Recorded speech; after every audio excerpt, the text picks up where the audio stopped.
Welcome to Shades of Brown. This highlights on the many issues affecting Africans and people of African descent. I'm your host, Ramato Adao-Chekliye.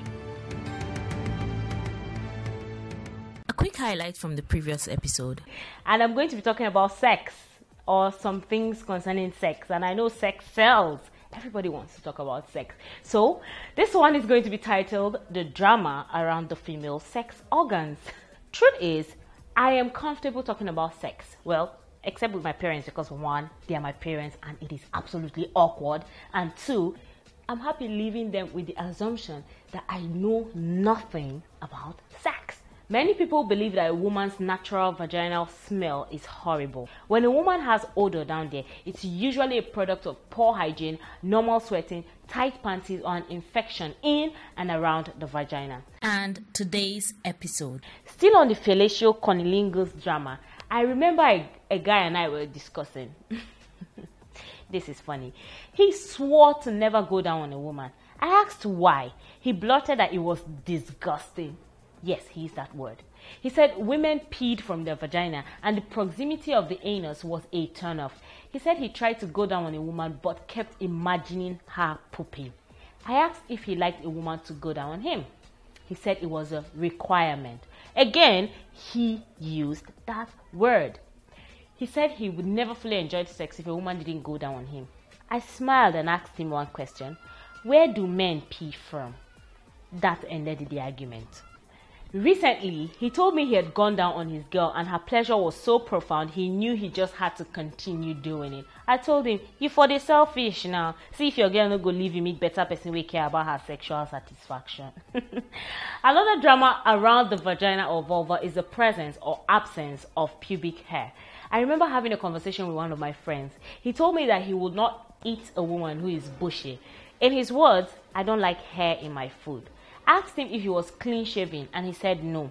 I asked why it was okay for him to have pubic hair but he couldn't stand it in a woman. He said the hair interfered with his cunnilingus and no matter how deep-throated a woman was, she couldn't take his little head all the way up to his pubic hair. Good point, but is that really an excuse? Many women have reported more infections when they shave their pubic hair than when they keep it. This is to say that pubic hair is important to the protection of the vagina or the vulva. The Telegraph wrote a piece titled Pubic Hair, 8 Things You Need to Know Before You Shave, and it really explained why pubic hair is important to overall feminine hygiene. With all this information, we still want to shave it all off because we probably don't want our sex partners to have hair in their food. Again, we open ourselves to great risks for the chance to please a man or woman who will not feel the pain with us. The best, or quite frankly the worst part of this vagina drama is that the vagina is blamed for being the destruction of mankind, and particularly the male species. Our vaginas are so badass that we can bring down a man with it or completely destroy a man and his lineage. While I want to bask in the power of the vagina, I cannot understand the need to blame a woman for a man's shortcomings just because she slept with him. My worry then is, why is the vagina only good enough for destroying men and not good enough to build them up? Why does a man take all the accolades when he does well but transfers all the blames to a woman when he does wrong? Why is it that when a man is philandering, they say he's thinking with his little head and easily let him off the hook, but when a woman has the same urges and indulges in them, she's a hoe? Can't a woman think with her little head too? Anyway, I remember another friend who said he must marry a virgin, even though he's the biggest playboy I know. I got into it with him. His excuse is that the sex organs are different. For the penis, it goes into, is put into, or enters into a hole, while the vagina is a hole.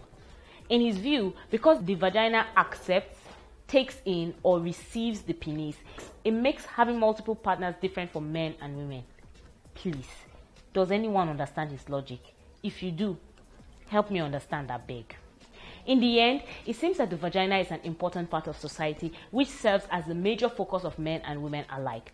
No wonder there is so much drama around the female sex organ. Women, your vagina is yours to treat as you see fit. If you want to use feminine hygiene products, do so because you want to smell like chocolatey mint or whatever your favorite smell is, and not because you want to please a sexual partner. The same goes for removing your pubic hair and choosing your sexual partners. If you're also comfortable with your natural smell, don't let anyone tell you that you have an odor because you don't smell artificial. If you want Don King, shaved on the sides, Brazilian or dyed pubic hair, I heard there's a trend like that, then by all means, do you. Just make a decision that defines you, knowing the risks and the positives of whatever your choice is, and accepting that your vagina rocks. Yeah, I said that. My only advice is that you keep your sex organs clean, wear beautiful cotton panties, change your pads at least every 4 to 8 hours, don't scratch, and in that moment where your pH level is thrown off balance, resulting in an infection, promptly seek medical help and treat that infection. And men, please, change this ideology that you have a say over what a woman should do with her vagina. You don't. Enough of that. We'll talk about sex some other time. I know it's interesting and we will want to keep going on, but we have to end it today. Thank you very much, T.S. Ralph, for doing this. Again and again, I appreciate you for taking time out to do this for me. And thank you, Debola Diane, for letting me use your house. We could use your house for so many things because it is beautiful. Thank you. I love you plenty. I will be with you next week, and I hope you have fun. Bye, ya. That's all for this week. Subscribe to the channel for more of Shades of Brown. You can also subscribe to my YouTube channel at www.youtube.com/Ochekliye Ramatoada. I'm on Facebook at Ochekliye Ramatoada, on Twitter at Remimah, that is at RAMIMAH, and on Instagram at Miss_Remimah. You can also follow my blog at www.shadesofbrownnigeria.blogspot.com.